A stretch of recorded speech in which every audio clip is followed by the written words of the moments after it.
science pense que la Terre est ronde, et le monde entier y croit aussi. Mais moi, en tant que géographe-cartographe, je ne peux pas accepter que la Terre soit une sphère. Moi, en tant qu'ingénieur, il est très difficile d'accepter la sphéricité de la Terre, car je travaille sur des données précises et une science exacte.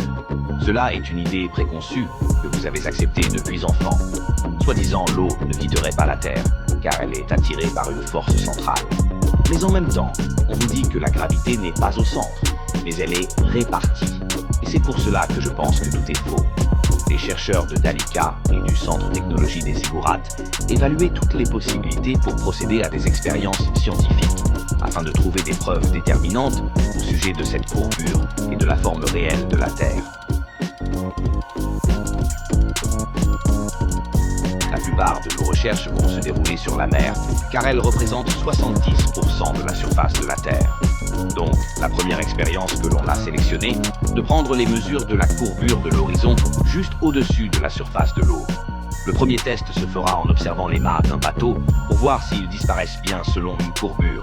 Plus le taux d'humidité de l'air est faible, plus nous pouvons voir très loin. Et à contrario, plus il y a d'humidité et plus il y aura de déformation et de distorsion de l'image. Donc il faut sélectionner des régions très secs avec un faible taux d'humidité. Ces tests serviront à voir si la Terre est une sphère avec une courbure. Les lieux que nous avons sélectionnés pour cette expérience devront avoir un taux d'humidité très faible. Le premier site choisi était la Goa dos Patos, à Rio. Nous utiliserons un télescope avec de grandes capacités technologiques. Il y aura une équipe sur le bateau avec une balise et une équipe avec un télescope à grande capacité au bord, à 40 km de distance du bateau. Nous allons également enregistrer ça avec des caméras sur la plage. Sur 40 km. Normalement, la mer n'est pas plate, il devrait avoir une courbure très significative. L'objectif d'aujourd'hui est de trouver cette courbe. Comme vous pouvez le constater, nous utilisons du matériel à la pointe de la technologie et qui mesure au millimètre près. La deuxième expérience se fera dans le détroit de Gibraltar. Actuellement, nous sommes dans le sud de la France avec une équipe de scientifiques. Nous sommes partis avec des chercheurs français, coordinateurs d'une association appelée Projet Action Énergie. Nous allons donc prouver que cette théorie est vraiment absurde.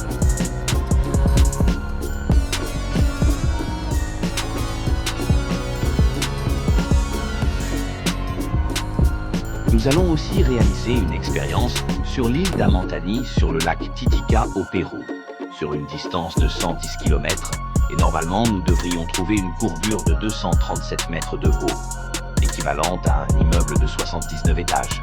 Nous allons aussi mener des expériences par ondes radio sur plus de 14 km.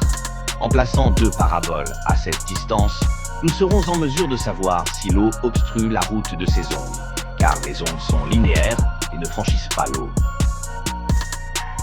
Nous allons faire aussi une expérience qui consisterait à mesurer la planéité de la mer à l'aide de lasers surpuissants. Le laser est identique aux ondes radio. Il se propage de manière linéaire. Deux équipes seront posées à une extrémité chacune. Normalement, le laser est impossible à voir à cause de la courbure supposée de la Terre. Cette mer devrait former une grande bosse qui deviendrait un obstacle pour le laser. Donc, nous ne serions pas censés le voir.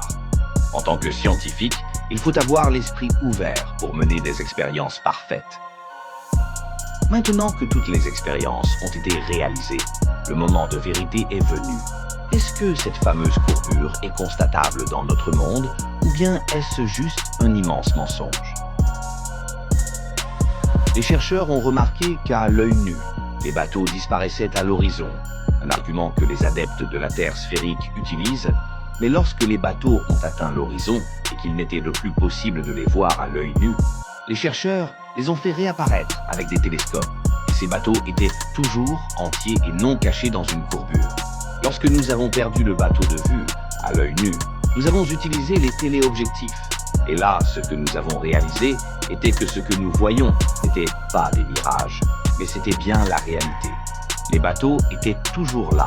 Avec cette expérience principale, nous avons réfuté complètement la théorie de la Terre sphérique, selon laquelle les bateaux disparaissent à l'horizon en raison de la courbure. Cela est totalement faux et non scientifique.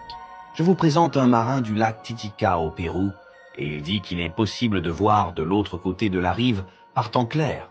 Mais normalement, il est impossible de voir de l'autre côté à cause de la courbure terrestre. Si c'est tout à fait possible car nous pensons vraiment que ce lac est plat, nous ne voyons pas de courbure. Je peux voir à presque 60 km de distance et sans paire de jumelles, à l'œil nu. Avec ce télescope, l'équipe a pu enregistrer des images à une distance de plus de 100 km, ce qui est normalement impossible sur une Terre sphérique. Comme on vous l'a déjà dit, la courbure doit normalement former 237 mètres de haut.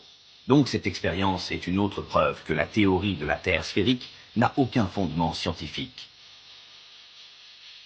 Les chercheurs ont utilisé des ondes radio avec des antennes paraboliques. Et normalement, la communication serait impossible à cause de la convexité de l'eau. La courbure formerait normalement un obstacle de 3,84 mètres de hauteur à cette distance. Nous allons tenter de nous connecter pour voir si l'onde radio est obstruée. Waouh, nous sommes connectés. J'ai une liaison avec l'ordinateur et nous avons un retour de ping. La connexion a été établie et le signal que nous voulions a pu être scanné. Nous avons enregistré cette preuve. La connexion est tellement stable, ce qui signifie qu'il n'y a aucune courbure. Grâce aux ondes radio, les scientifiques ont conclu qu'il n'y avait pas de courbure, sinon les connexions radio n'auraient pas pu être possibles à cause des interférences dues à la convexité de l'eau. Et qu'en est-il de l'expérience faite par les géodésites? Les mesures ont été effectuées entre deux bâtiments situés à Rio, l'un à Torres, dans le Rio Grande do Sul, et l'autre à Natal, dans le Rio Grande do Norte, avec une distance de 3050 km entre eux. Selon la théorie de la Terre sphérique, les distances doivent être différentes à la base de l'immeuble ainsi qu'au sommet dû à la courbure de la Terre. Si la distance est identique sur 3050 km, c'est que sur 3050 km, la Terre est totalement plate. Nous avons toujours pensé que la Terre était un globe, mais quand nous avons reçu les résultats, nous étions totalement résignés à accepter que la Terre est plate. Effectivement, quand les résultats sont arrivés, les mesures à la base de l'immeuble et au sommet étaient les mêmes au centimètre près, et cela montrait que les deux bâtiments étaient de niveau à la verticale.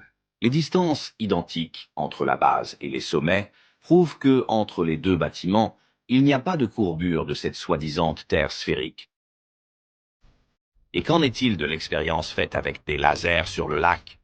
Comme vous pouvez le voir, les deux appareils communiquent à une distance de 18 km, donc nous avons effectué cette expérience avec succès.